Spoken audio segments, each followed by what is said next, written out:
Welcome everyone to the second game in the Xenosaga series. Xenosaga Episode 2 is probably my least favorite game in the entire franchise, just gonna be upfront about that right now.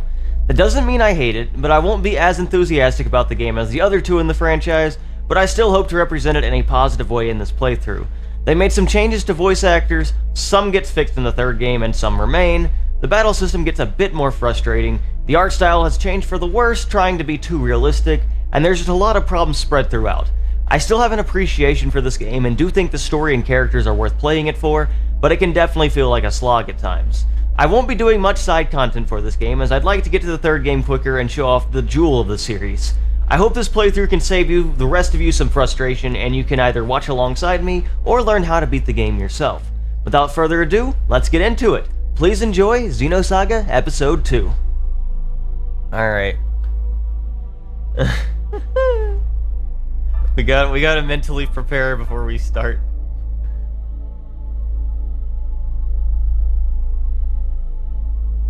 Yeah, the title theme is by Kaijira, so it's actually good. There's a lot of songs in this game that are not by Kaijira, and they suck. We'll talk about that more when we get there too.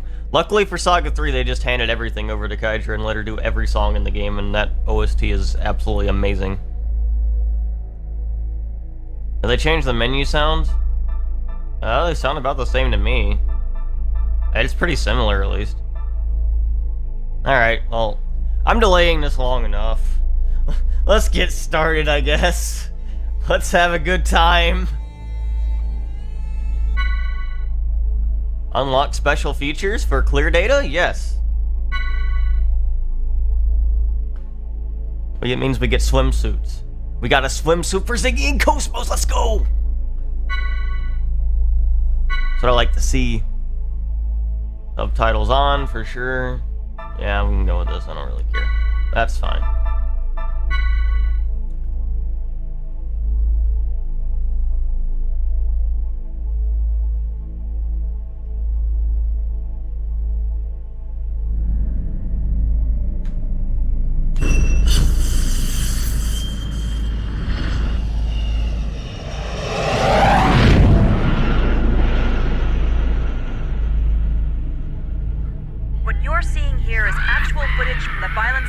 Before dawn this morning, these seemingly coordinated Realian attacks were reported throughout Federation territory, prompting government officials to consider this movement an act of terrorism.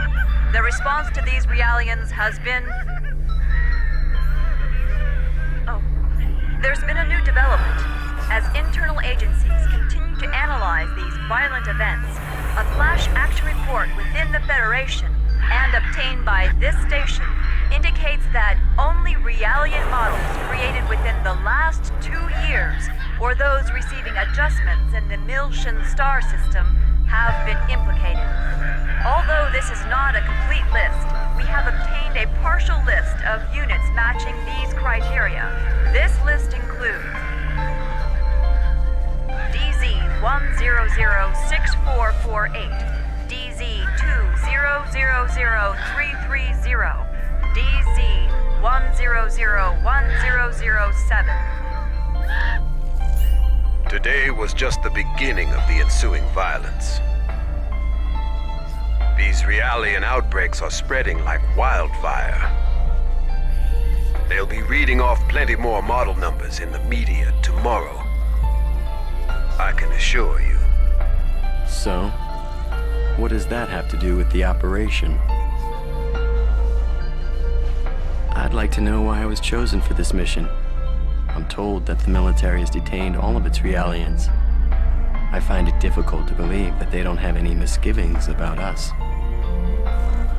Kanan, you're a Realian who's been especially created and configured by Vector itself. I've been given the CEO's personal guarantee that you won't be affected like the others. Besides, no ordinary pilot could possibly control your craft. That makes you very vital to the operation. I don't believe you two have been properly introduced yet. This is Chaos. He'll be joining you on board as your navigator. I appreciate the offer, but you may want to reconsider. regular human can't ride in that thing. Right. That's why I'm here. Don't worry. All right, it's settled then. Good luck to both of you. As mentioned in the briefing, this is a top-secret mission. All IFF code transmitters will be switched off, and under no circumstances will you receive backup from this vessel. You'll have to manage your descent and return on your own. You can expect heavy resistance from both UTIC enemy craft and Federation military units deployed throughout Milsha. It's gonna be dangerous, so watch yourselves out there. Don't worry. I'm coming back. Operator, requesting confirmation. We are to head to point NN441, correct? Correct. The URTV force is currently deployed at the target location. Your primary objective is to retrieve them. Protecting them should be your first priority. All of them? Affirmative. If the situation allows, you will then infiltrate UTIC's mother frame and acquire the Y data, the root of this conflict. Roger. We'll do what we can. ES Asher, startup sequence complete. Requesting launch. Launch request confirmed. Now guiding ES Asher to Deck B.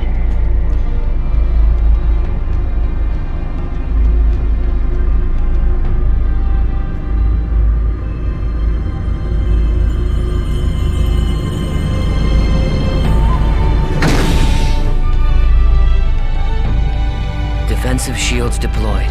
Ready when you are. Roger. Initiating launch procedure. Good luck.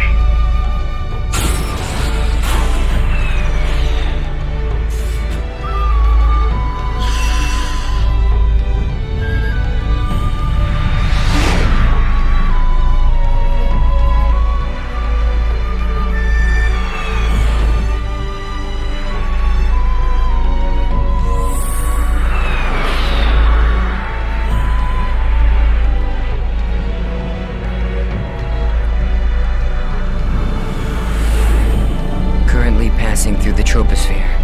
Outer hull temperature returning to normal. Adjusting descent path by 0.22. This should get us closer to our target. Approach warning. Incoming craft detected. They're on an intercept course. There are... We'll take them all out. Stop counting and take control of the shields. We'll use the shockwave to gain an advantage on them. You've got control of the weapons. Roger. It looks like they're unmanned. With no G-force limit, they can outmaneuver us. They might pull some crazy moves out there, so be careful. It just makes them all the more predictable.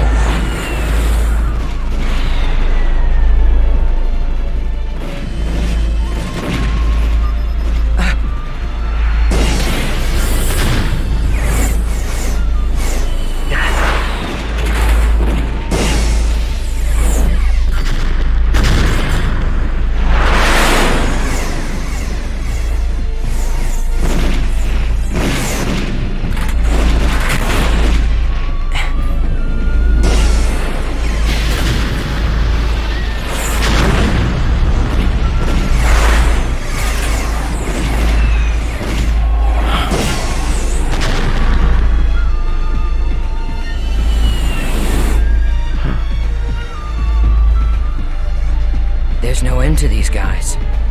And we don't have much ABR energy left either. Let's find some place to set it down.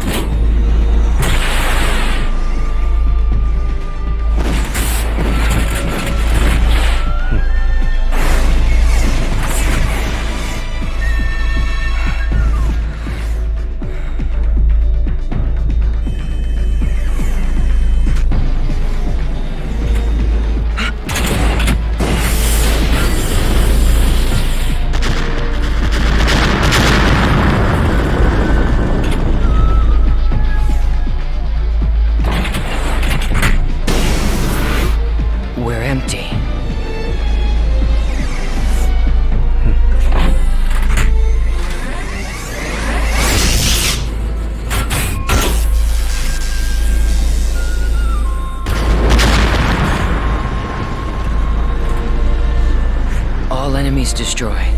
It's true. You really are as good as they say. How are you handling the feedback? You know, a normal person would have probably passed out by now. I don't want you jeopardizing the mission. I'm fine. It feels like it's had some special tuning, but that just makes it more interesting. I see. Well, if I get anything unusual from you, I'm cutting the bypass to the navigator immediately. I can operate this thing fine by myself. Roger.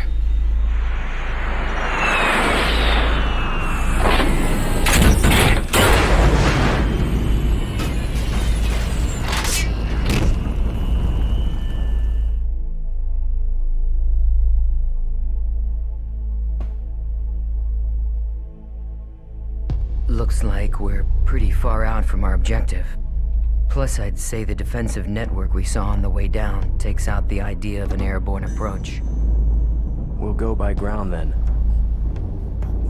Fortunately, the rubble from the burned-out buildings should provide us enough cover to cross the city unnoticed.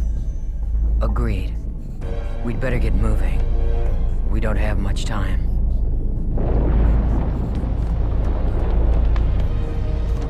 Not much time? Does this have something to do with the URTVs? Those designer children? Yes, that's right. We need to protect them from the coming crisis. If and when it occurs. You do realize that's a different story from what I heard in my official briefing. No doubt.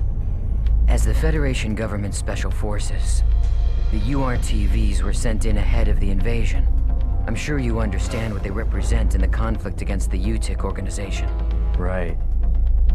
I understand that they're bioweapons sent in to sever the link between the UTIC's mobile weapons fleet and their source of power, the Zohar. The higher-ups have complete confidence in the URTVs. They are the military's trump card. Unfortunately, the brass are also blind to the potential dangers of the URTVs. Fascinating. I hadn't realized the situation was so desperate.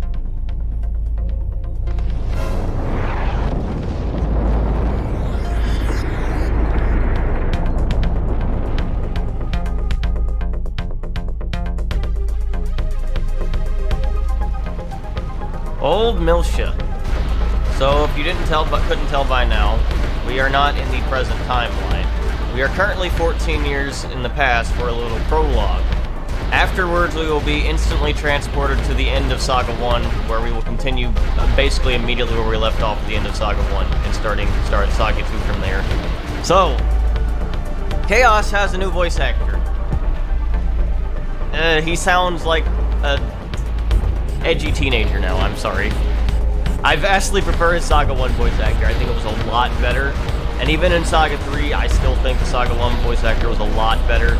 This new voice, I don't know, it just doesn't really seem to fit that much at all to me. I mean, he gets better, but it's as far as the model, his character model also looks significantly worse than it did in Saga 1.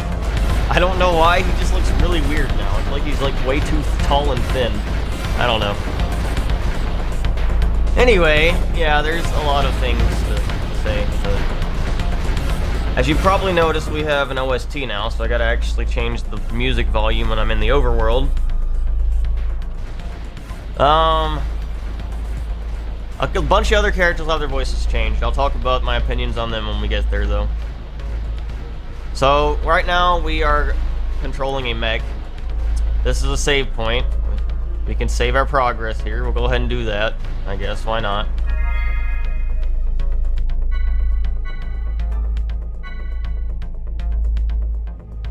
Alright, we've saved. So, unlike Saga 1, mech combat and ground combat are not combined in this game. They're completely separate. So, for mech sections, we'll have to use mechs, and for ground sections, we'll have to use ground. That's fine, though, because mech combat is way more fun than ground combat in this game, because it doesn't take 10 years. The wrecked truck is blocking our way. Well, if we automatically lock onto it and destroy it, like we just did in Saga 1, we can get rid of it. This mech in particular is called the ES Asher. So in the first game we used AGWSs. They're just kind of like generic mechs. ES Asher is one of 12 special mechs. That's all I'm going to say about that for now. So this is a much more powerful mech. When there are multiple targets, you can lock on between them. This isn't that important. I cannot think of anything less important to say.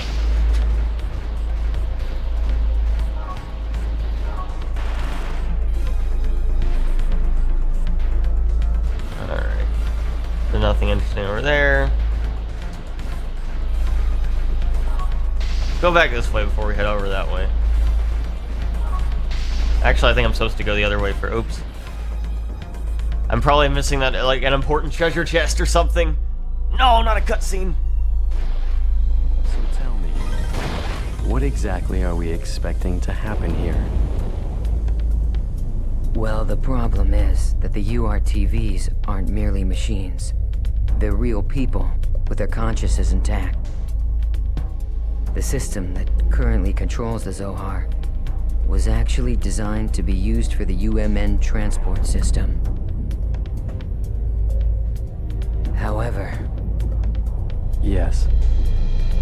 Well, they experimented with the transport of living beings numerous times, but every attempt ended in failure.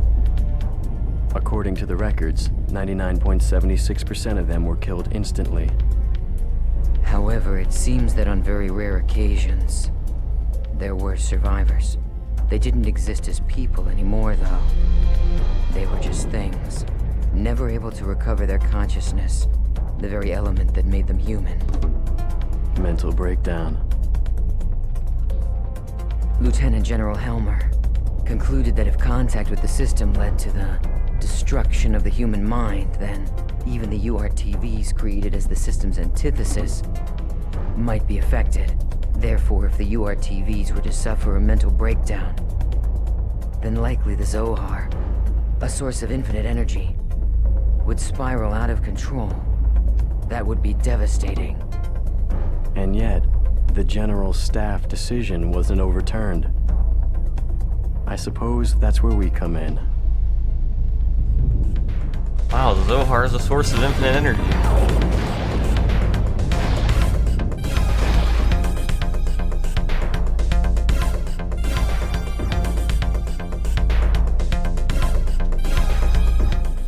Enemy AMWS. Come in contact with an enemy to initiate combat. Let's go.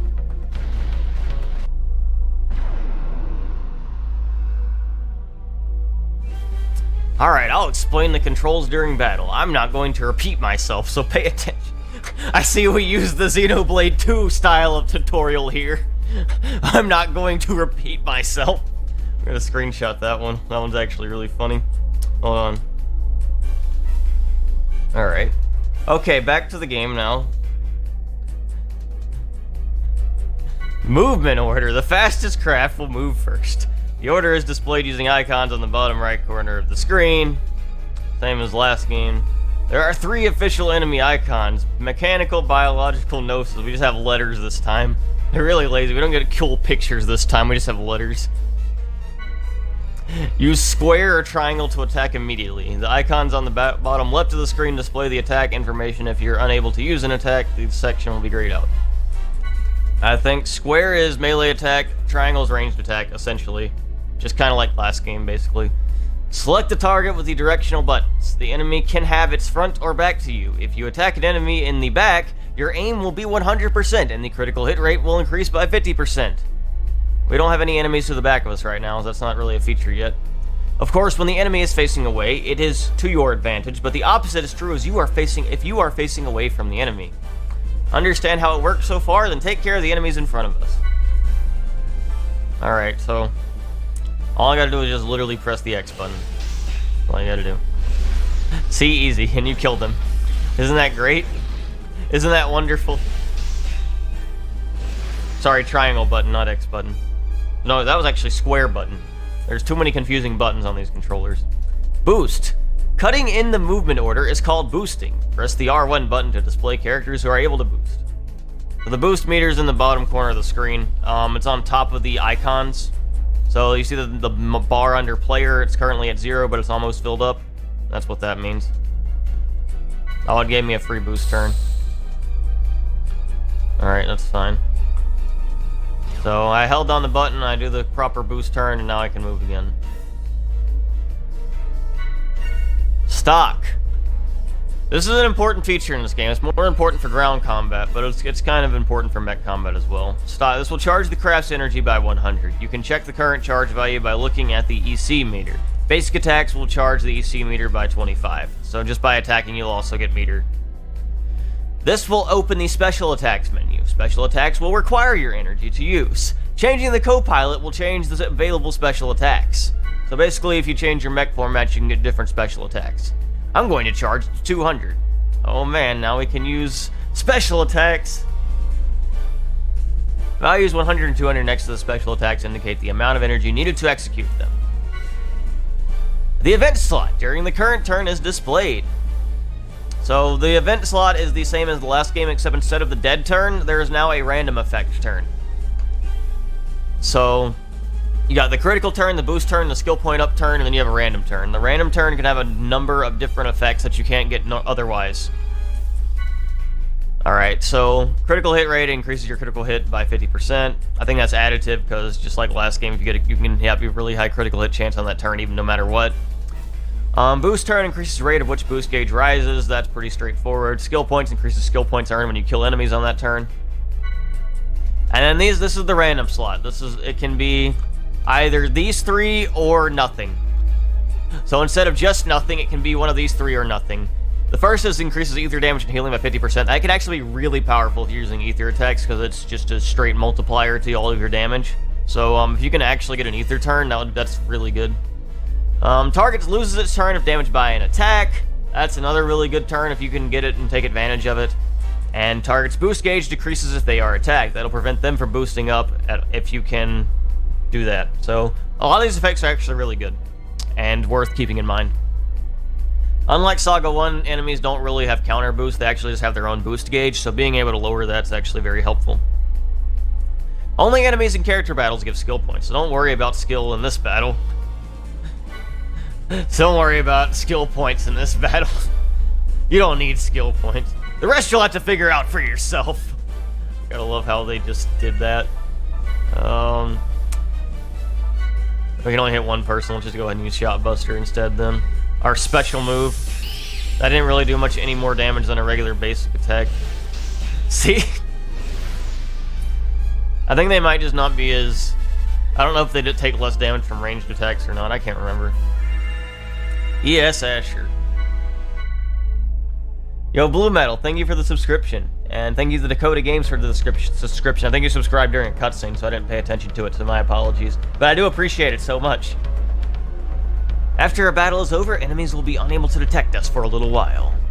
So during that time, we won't get into another battle, even if we come in contact with an enemy. Sorry, I apologize. I shouldn't use that voice for Chaos. I should use the Saga 1 voice. The real Chaos. Let's just go destroy things. That's a trap. It has various effects on enemies within its range. Destroy it to set it off. The color of the trap indicates the effect. Traps with different colors have different effects. Oh wow, amazing. I love how they stop in place in this game completely.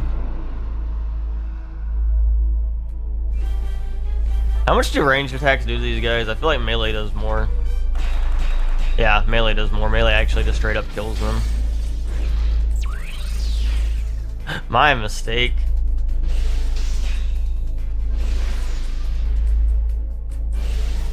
This is the best part of the combat. I know it seems really simple, but trust me, this is the best part. This is the best part. Yo, more experience, let's go.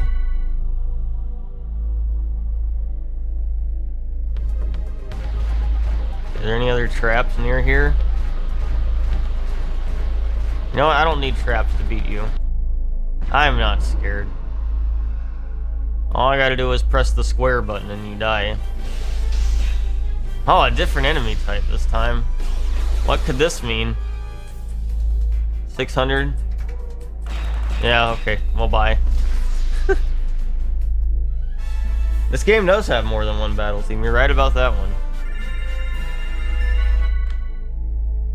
It has like 3 or 4.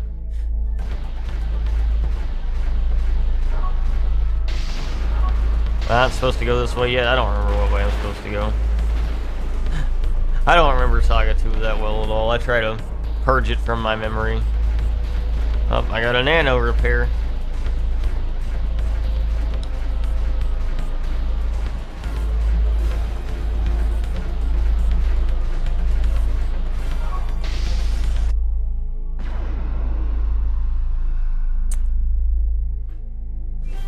We have 3 boost turns. I forgot boost stays in this battle.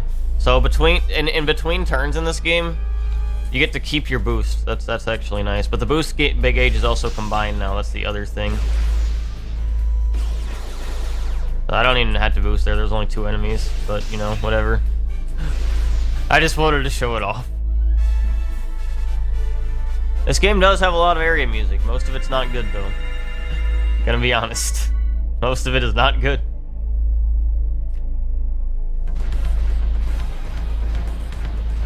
Alright, let's keep going down the road.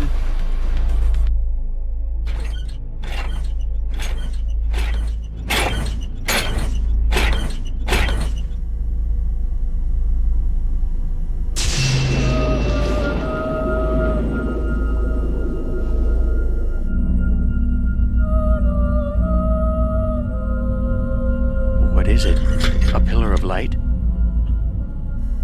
And that sound. It's more than that. Music. It's the Song of Nephilim. You know what it is? I can't believe it. Even Utik has to be aware of the danger of the song. What could possibly make them?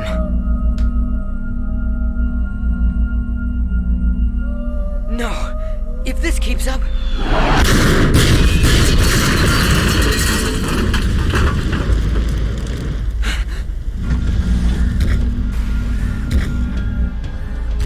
It looks like they think we're the enemy. Any ideas?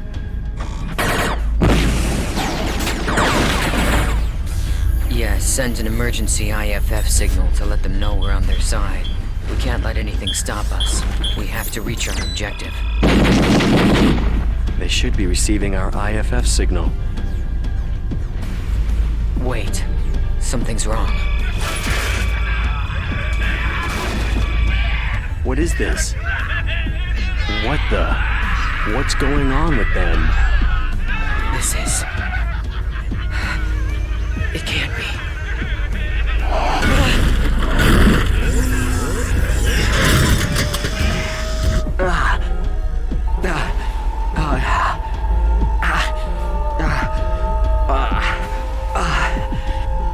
Wait. Kanan, no. Don't listen to it. Close your mind.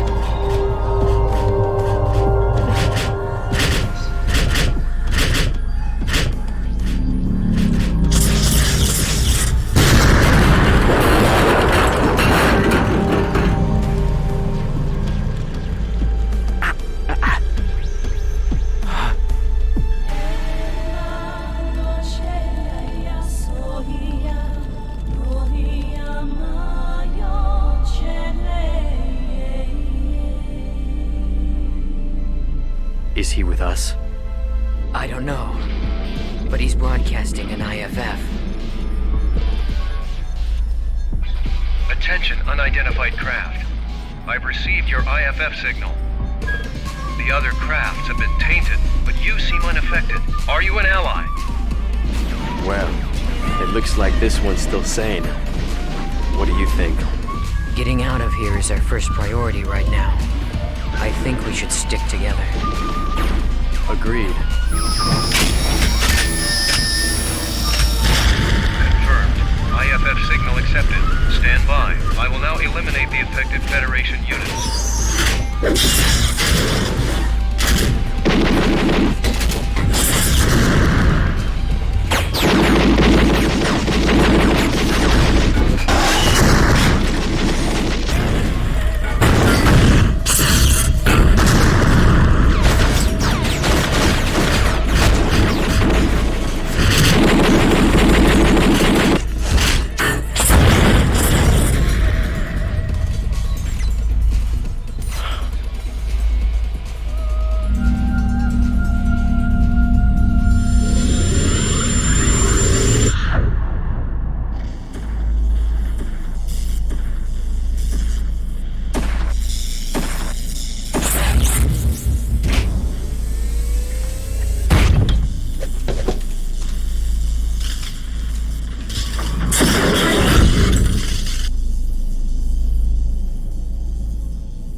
guess that pilot is just as effective on foot as he is in his craft. Truly amazing.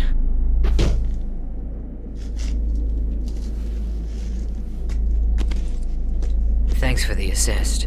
And you're? I am Captain Jin Uzuki. You don't look like you're with the regular forces. Well, whoever you are, if you're still operational, I advise you to leave. This place affects people. Some stop being people altogether. They stop being people? Unfortunately, we can't leave. Not until we've completed our mission. Your mission? Forgive us, Captain. I am Chaos, and this is Kanan. I suspect that you're part of the landing operation, aren't you? Do you know where the URTV force is now? If so... URTVs? Ah, the special units, said to possess an anti-Udu retrovirus. Our mission is to protect them. Please, if you know where they are, tell us. Well, this is quite a coincidence.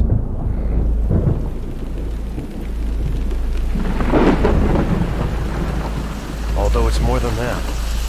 Fate, perhaps. In any case, I will take you.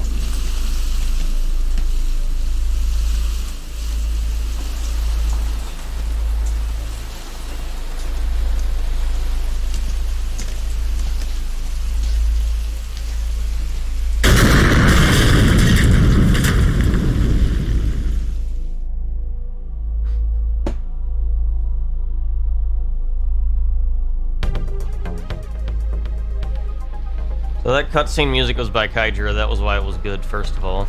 Second of all, we finally met Jin Uzuki. He was mentioned a few times in Xenosaga 1, he was even in the credits of that game, but we haven't actually really talked to him yet. He had one brief talk in Saga 1 with a different voice actor. I think this one's a lot better than a Saga 1 voice actor, I will say that. Saga Chaos looks so weird. You cannot tell me he doesn't look so weird. Oh my gosh.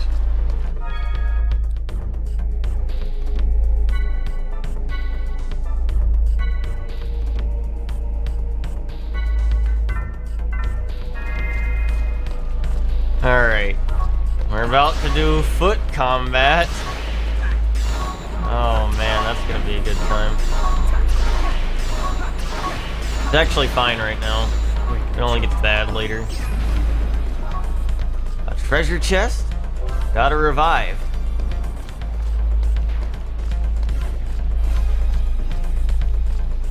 He's saving that for the final boss.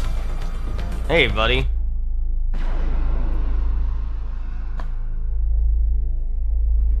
Could you please allow us through? I take it this is your first time in a character-based battle. I will give you a simple explanation. Take a look at the icons on the bottom left of the screen. The basic attacks are the consecutive attacks with the square and triangle, and the single attack with the circle. You know, basic stuff.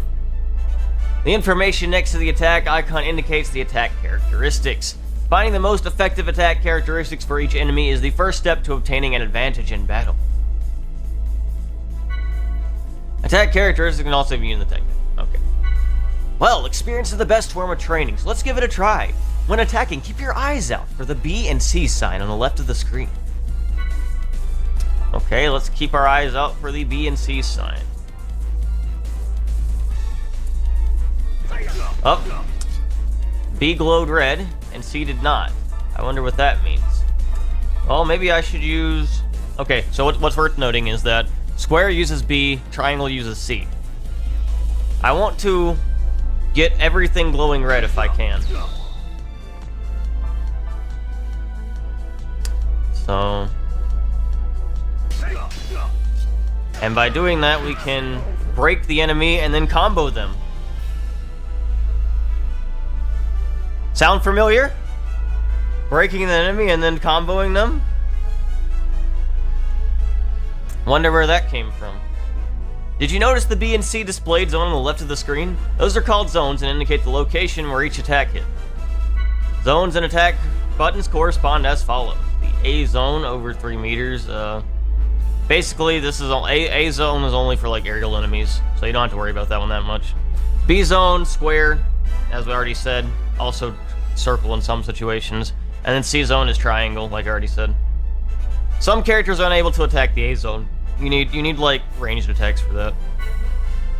Most enemies have a zone that is their weak point. When the zone indicator is shown in red during an attack, that is the enemy's weak point. Be careful, some enemies do not have a weak zone. Don't like enemies that don't have weak zones, we'll talk about that later. By continually attacking an enemy's weak zone, you'll be able to break the enemy's guard. For instance, a UTIC soldier A in front of you becomes vulnerable with an attack, the BB attack. Yep, we did it. The enemy will usually recover from break in one turn, but by using boost, you'll be able to maintain the break state for the next character. So basically, if we use our boost turns, we're able to combo enemies. So air and down, this is just a funny way of saying launch and topple. Use a circle attack while an enemy is in the break state to air or down an enemy. It is possible to maintain these states for the next character by boosting again. So basically, the combat system all in this game is figuring out how to use your combos to the best of your ability to end enemies as fast as possible. That all sounds great, and for the first half of the game, it is. It's honestly a pretty good system, and it actually can be pretty fun for the first half of the game.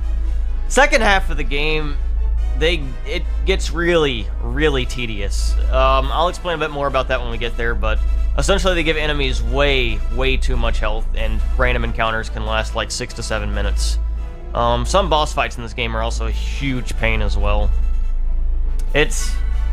I think this system had a lot of potential, but the execution of it was just really bad. That's all I have to say, honestly. For now. Damage value. Attack an enemy in these states will increase damage. Break 1.5 times, air 2 times, and down 2 times. Learning and taking advantage of an enemy's weak zone to cause break, air, and down is vital to strategy in battle. This is the end of my explanation. I will max out the boost gauge, so give it a try. Oh, he's gonna max it out for us. How nice of him. Alright.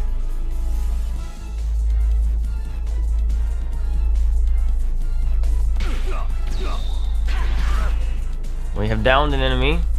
Now I can attack the downed enemy. Oh, he's already dead. Okay, my mistake. You know what? That's fine, though. Let's just go ahead and kill this guy. Goodbye. It's over. All right. Let's keep going. Why did they change Chaos's voice? The role will never know. And we got skill points. Is there a functional difference between air and down? Not really. Different characters can air and different characters can down, but there's not really a major difference between them.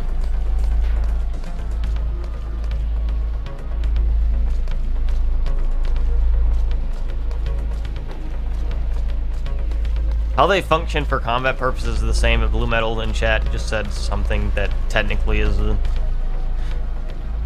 works.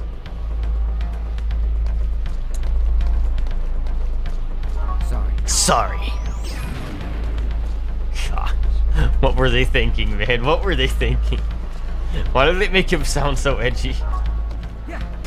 A segment address? Nice to see those return in this game. Hey, buddy, let's fight.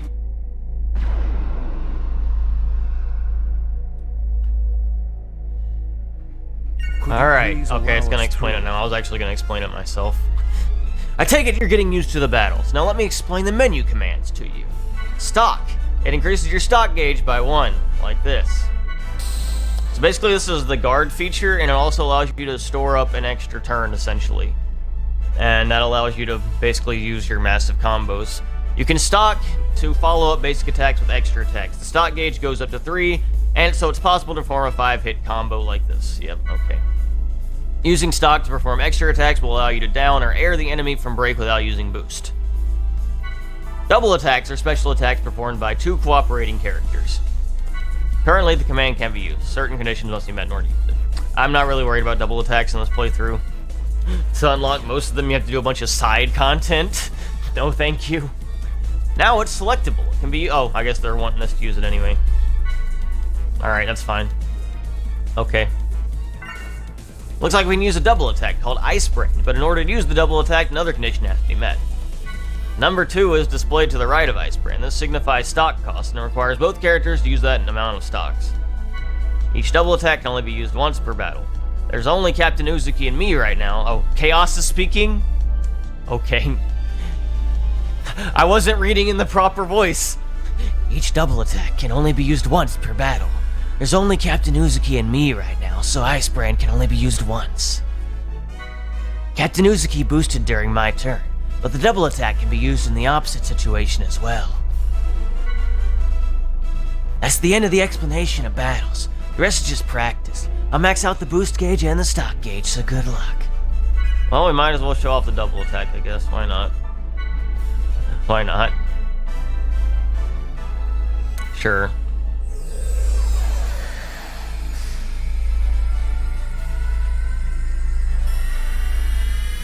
Let's go. Don't expect to see these much during the game. Wow, a whole 382 damage. We could have gotten more with a combo. Alright. Oh, that was the exact opposite order that I was supposed to do that. That's fine. Goodbye. Die! It's over! That was a fairly worthy opponent. Fairly worthy.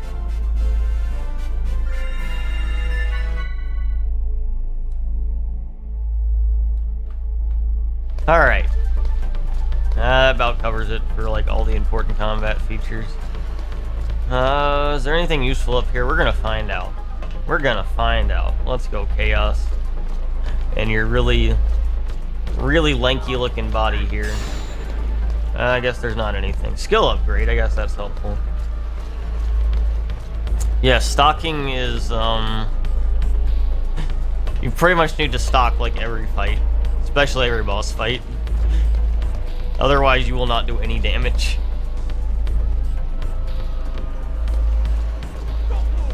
Enemies also move like really fast in this game, so good luck avoiding them without invincibility frames. Be victorious in this battle. Don't I already know your zone? Didn't we already hit it? Okay. Or do I need that skill before I'm allowed to do that? These enemies don't have a lot of health, so I'm just gonna like rush through them. I'm not really interested in doing significant fight against them.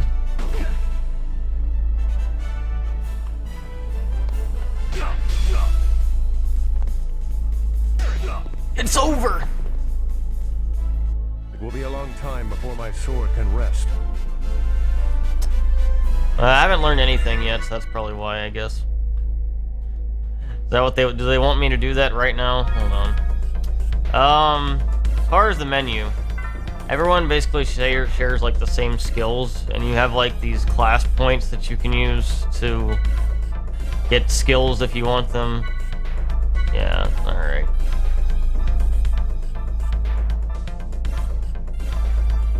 Oh, memory's all the way in this one. Okay, whatever.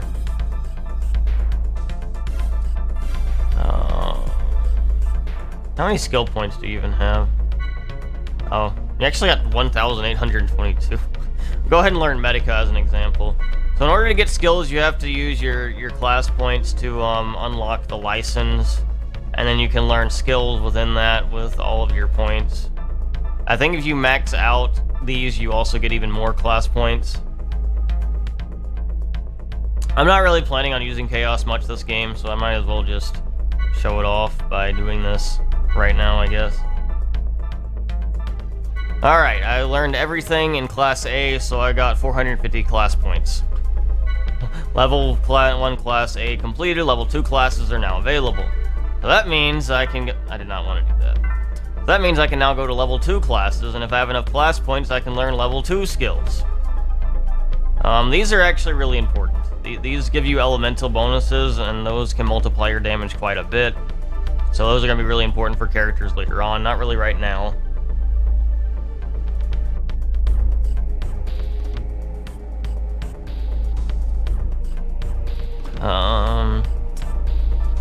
So I'm not planning on using you much. I guess we'll show off what memory does. Basically, recall enemy zones once learned. I don't really care about the rest of these things, but that's fine. Do I have to equip skills in this game? I can't not remember that one at all. Ether.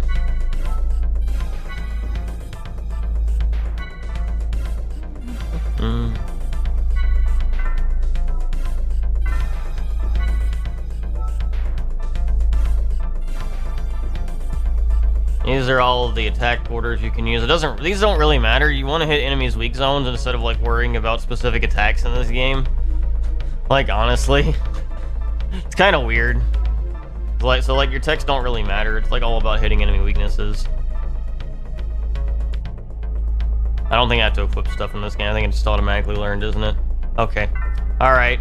A little bit nicer than Saga 1 in that regard. I was just wanting to make sure. I think if we go to party at the top, you can do something though. Oh, this just changes out who's in the lead. Okay. Never mind. There's some way to equip stuff, but I can't remember exactly right now. I'm sure I'll wait till later. Once I get the swimsuits, I know I can equip those. We'll do that for sure. Good job, Chaos.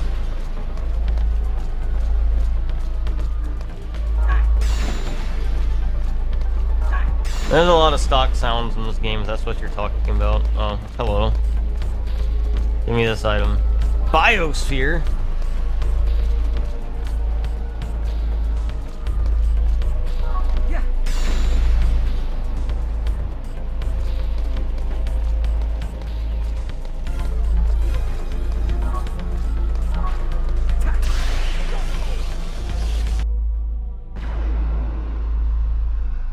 Alright, now we should be able to see enemy weak zones once we've actually fought them once. So now we know that this enemy's weak zone is CB. We can see that under his health rating on the little bottom right corner of the screen. Alright, so C is triangle and B is square. Actually, let me go ahead and stock up a turn for both of my characters first. So by stocking up, it's basically not only do you get an extra turn to use for these, but you can also guard, which is also pretty useful.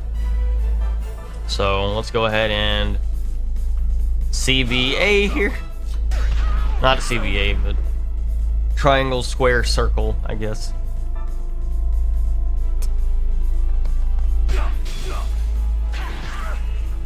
Nice damage. Is everyone Alright, okay? see you, Mr. Poe. Thanks for coming by, my friend.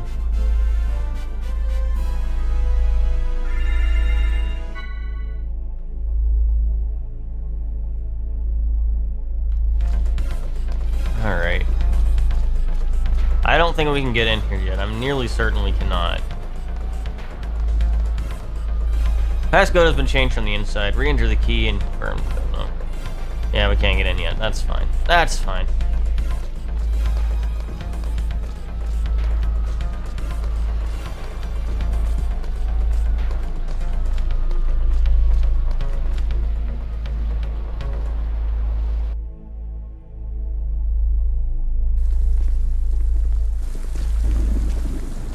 So this entire thing was a setup. Exactly. It's all part of an attempt to make the UTIC organization, or should I say, all of Miltia, into a scapegoat. Even the Realian violence that we're seeing right now is nothing more than a brushstroke in the larger picture. But who's behind this? And why? UTIC is undoubtedly a cover for a greater power, still operating in the shadows. I believe that this power is manipulating the conflict between the Federation and the Miltian system, driving a sequence of events in order to get their hands on something very specific. Like what? The Y data. The Y data? I relieved an operative of this disk, and though I was only able to decode it partially, I discovered that all manner of data from all existing phenomena is gathered together within an area of space. And beyond that lies a special place only described in the Y data. Captain Uzuki, how in the world did you acquire this information? I have my ways.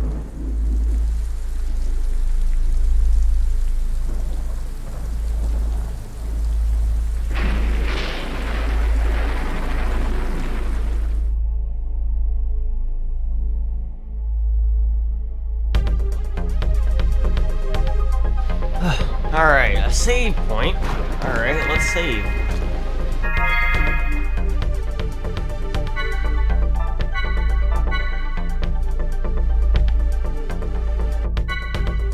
Now, Jin's definitely one of the better sounding characters in this game.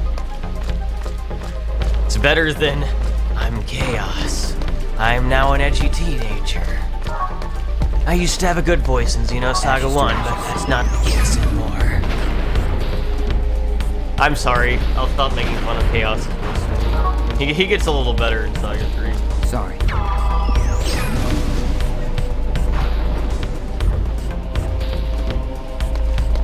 Alright, let's keep going.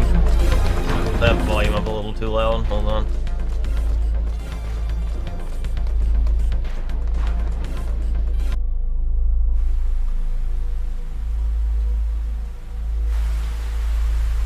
Alright. Here it is. You will find the URTVs in the lowest level. All right. Captain Uzuki, thank you for bringing us this far. We'll take things from here. Of course. As I said, it was fate. I wish I could go with you further.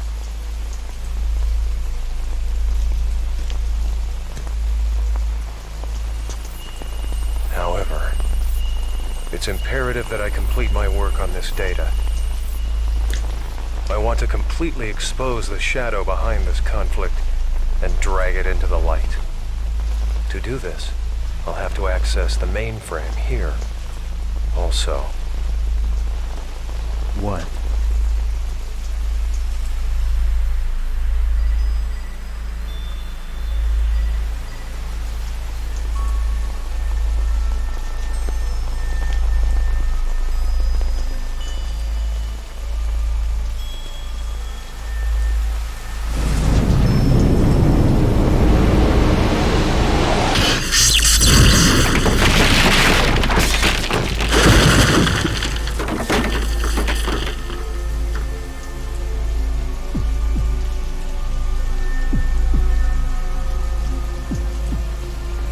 I gave you far too much credit, Uzuki.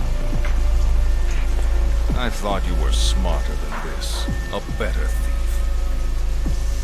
I never once thought you'd just come walking in through the front door. Well, I thought you might be getting lonely, Colonel. So I figured I'd come pay you a visit. Same old Uzuki. Neither your attitude nor your ability to bluff have shown improvement.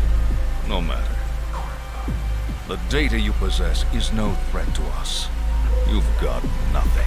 Precisely why I have some unfinished business here. I see. You know what this means. Uzuki!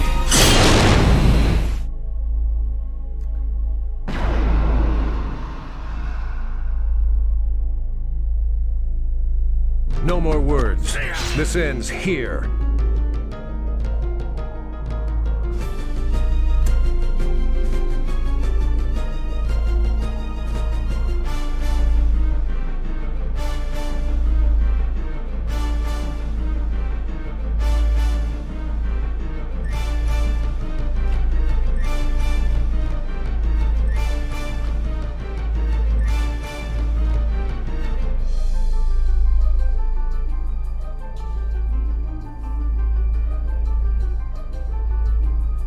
Why is the top of the screen cut off? That's a good question. It's actually cut off on my game too. I just realized that. Maybe they have the screen size a little bit too zoomed in on the PS3 itself. I was trying to let the boss music play for a little bit, sorry. Margulis! Alright. So, you'll notice Margulis' face looked a little bit different. He didn't have his scar yet. This is 14 years ago, so I guess he got it fighting at some point. I guess we'll... This is the boss fight, so obviously what we're going to want to do is stock up on everyone. Just as much as possible. But like the game wants us to. That'll also allow us to guard between attacks. It's also fortunate that we have all our boost turns ready. That means we can unleash a really big combo on them once we get all of our turns stocked up here.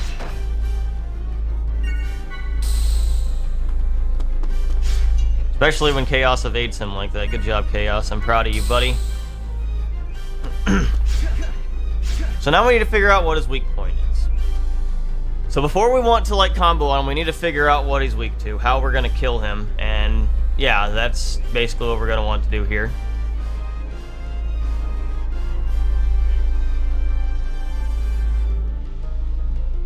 Sorry. So boss fights, usually you have to hit them 4 times before you actually, like, completely break them. Instead of just 2 times for normal enemies. I think Margulis is like... I think it's like... It's either CBBC or BCCB. I think. I don't know. Anyway, we'll figure it out. We'll figure it out. It's either one or the other.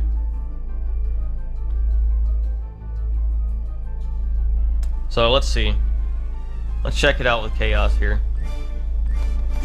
Okay, it's not that. Not that. Okay. In that case, what I want to do is do this. I messed that up. No, I didn't. Wait, it didn't let me boost to him. That's fine. Actually, it's fine. He's still down. He's still downed. Okay, cool. All right, go, Jin. You got this, buddy.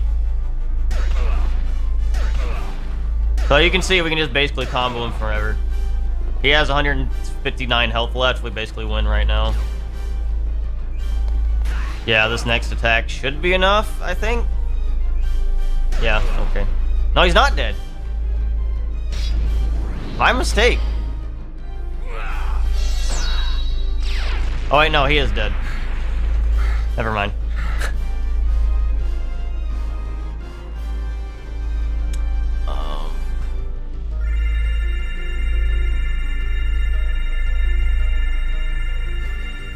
I thought Margulis had like 4 slots. Maybe I'm wrong. Maybe I'm just completely wrong.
You're a sad sight, Uzuki, even with your so-called reinforcements. Pathetic. You're out of your league. Why, it's clear now that you never even had a chance. Captain, you're hurt.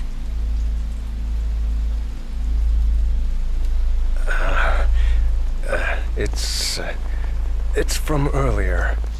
It's nothing to worry about. If you'll pardon the cliché, it's just a scratch.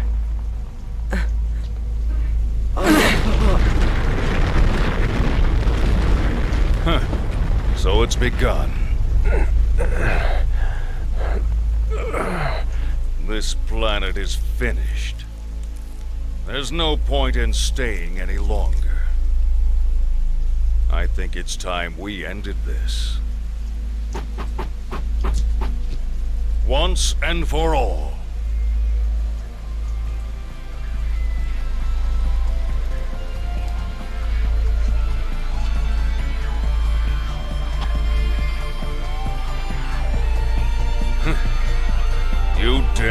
face me, maimed as you are? The only thing you've mastered is the art of futility. You never know until you try, Colonel. That's enough!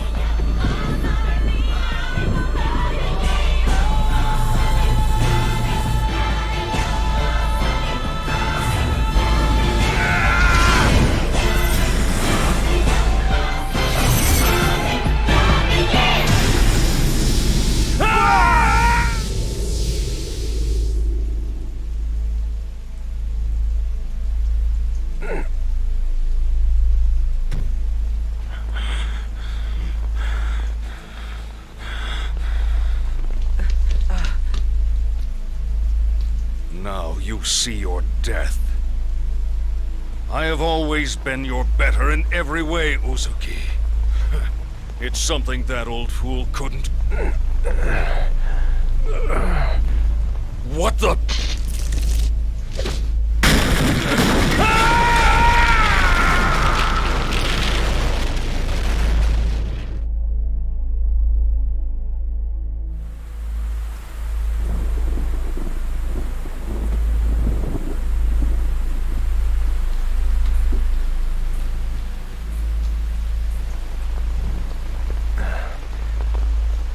Kanan, take this.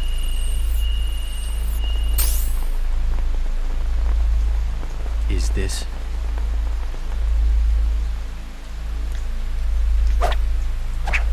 Storing it with you is safer than carrying it around.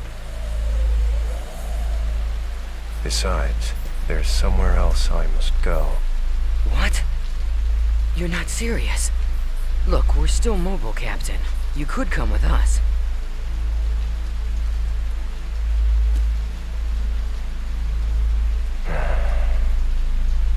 No, this is my own way of atonement. I can't turn back now. But... Please, go on. Bring the truth of this conflict, the truth hidden in that data, to light. Please, do this one thing. For me. Captain Uzuki. I'm counting on you. So, farewell.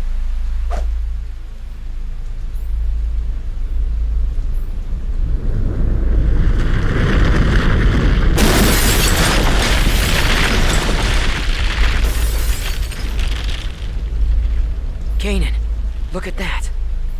Huh?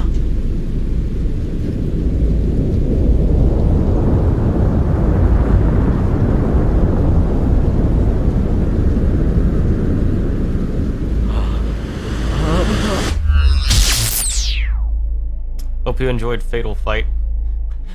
That's the only time you get to hear Fatal Fight in this game, like 10 seconds of it. That is going to cover it for the first episode of Xenosaga Episode 2. Next time, we're going to go back to the present and see what's going to happen with our main characters after the end of Xenosaga Episode 1. Hope to see you then. Thanks for watching. Have a blessed day.